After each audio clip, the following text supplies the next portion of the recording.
আসসালামু আলাইকুম। সম্মানিত প্রিয় সহযোদ্ধা ভাই ও বোন, জুলাই আগস্টের সম্মানিত সহযোদ্ধাবৃন্দ,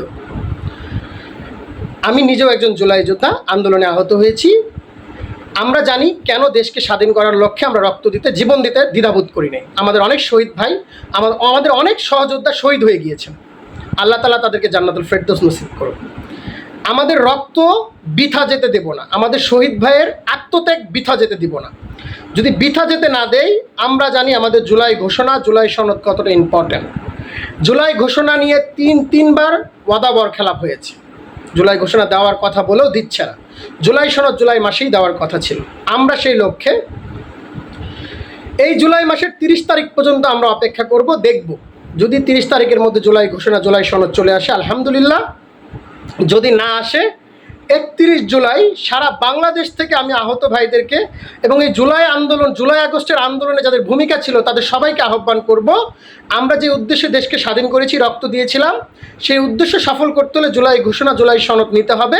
এইটার জন্য 31 জুলাই রোজ বৃহস্পতিবার সকাল 9টায় জাদুঘরের সামনে আমরা অবস্থান কর্মসূচি, সেখান থেকে সবাই একত্রিত হয়ে পুরো শাহবাগ আমরা ব্যারিকেড করব। এবং আমরা বলে দিতে চাই, যেই পর্যন্ত আমাদের জুলাই ঘোষণা, জুলাই সনদ না দেওয়া হবে, আমরা রাজপথ ছাড়ব না। এটা আমাদের অধিকার। আমরা এই দেশকে স্বাধীন করেছিলাম, স্বৈরাচার মুক্ত করেছিলাম এইসব দেখার জন্য না, একটা লিগ্যাল হইতে যাওয়ার জন্য। আমরা কোনো রাজনীতিকবিদ না, কোনো রাজনৈতিক দলের অঙ্গ সংগঠনের কোনো কর্মী না, কোনো নেতাকর্মীও না। সেই ক্ষেত্রে আমরা আমাদের জুলাই ঘোষণা, জুলাই সনদ ছাড়া কিছু চাই না। যারা জুলাই ঘোষণা, জুলাই সনদ নিয়ে তালবাহানা করছেন তাদেরকে আমি হুঁশিয়ার করে বলে দিতে চাই, স্বৈরাচার সরকারকে 17 বছর ক্ষমতায় থাকার পরও 36 ঘন্টার মধ্যে দেশ থেকে পালিয়ে যেতে আমরা জুলাই যোদ্ধারা বাধ্য করেছিলাম। সেই ক্ষেত্রে আপনাদেরকে আমি বলে দিতে চাই, আপনারা যদি তালবাহানা করেন এই জুলাই যোদ্ধাদের সাথে, ইনশাআল্লাহ 36 ঘন্টা সময় পাবেন না দেশ থেকে পালানোর জন্য। তালবাহানা না করে, স্বৈরাচারের এজেন্ডা বাস্তবায়ন করার লক্ষ্যে না ঘুরে জুলাই ঘোষণা, জুলাই সনদ আমাদেরকে দিয়ে দেন। আপনারা আমাদেরকে ভুলভাল বোঝাচ্ছেন, আমরা কোঠার বিরুদ্ধে আন্দোলন করেছি, আমরা কোঠা চাই না। আপনারা কিসের ভিত্তিতে আমাদেরকে শিক্ষার ক্ষেত্রে 5%, 10% কোঠা দিচ্ছেন? আমাদের সাথে কি আলোচনা করেছেন? একবারও না। কিসের অধিকারে আপনি জুলাই যোদ্ধাদেরকে প্রশ্নবিদ্ধ করতে চাচ্ছেন? সেই ক্ষেত্রে আমি আমার জুলাই যোদ্ধাদের ভাইদেরকে বলবো, প্রশ্নবিদ্ধ হবে এমন কোনো কাজ করা যাবে না।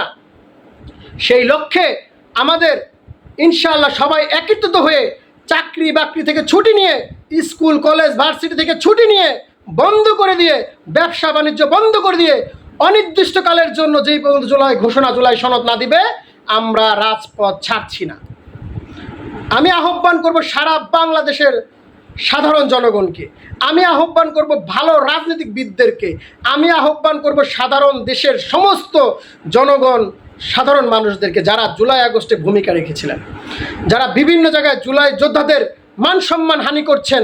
আমি বলে দিতে চাই, জুলাই যোদ্ধারা কোনো খেলনার বস্তু না যে তাদেরকে নিয়ে খেলাধুলা করবেন। জুলাই যোদ্ধারা দেশের ভবিষ্যৎ, জুলাই যোদ্ধারা দেশের অহংকার, জুলাই যোদ্ধারা দেশের গর্ব। 71-এর যুদ্ধের প্রেরণা পেয়েই আমরা জুলাই যোদ্ধারা দেশকে দ্বিতীয়বার স্বাধীন করেছি।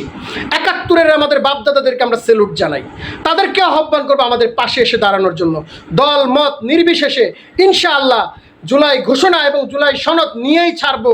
সেই আন্দোলন সফল করার জন্য আমরা চাচ্ছি সারা বাংলাদেশ থেকে সমস্ত আহতদেরকে আগামী 31 জুলাই রোজ বৃহস্পতিবার আমরণ কর্মসূচি ঘোষণা করা হলো।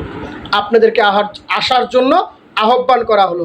মনে রাখবেন, এইটা যদি সফল করতে না পারেন, জুলাই আন্দোলন, আমার 2000 শহীদ ভাইয়ের রক্ত বৃথা যাবে, 30,000 আহত ভাইয়ের পঙ্গুত্ব বরণ বৃথা যাবে, দেশের সাথে গাদ্দারি করা হবে। দেশের সাথে যারা গাদ্দারি করতে না চান, দেশকে যারা ভালোবাসেন, তারা এই আন্দোলনে অংশগ্রহণ করবেন। বুলেটকে ভয় পাই না, মরণকে ভয় পাই না। মরতে যখন শিখেছি, দরকার পড়লে জীবন দেব। ইনশাআল্লাহ জুলাই ঘোষণা, জুলাই সনদ নিয়েই ছাড়বো। আমাদের সাথে আল্লাহ সুবহানাল্লাহ তাআলা আছেন।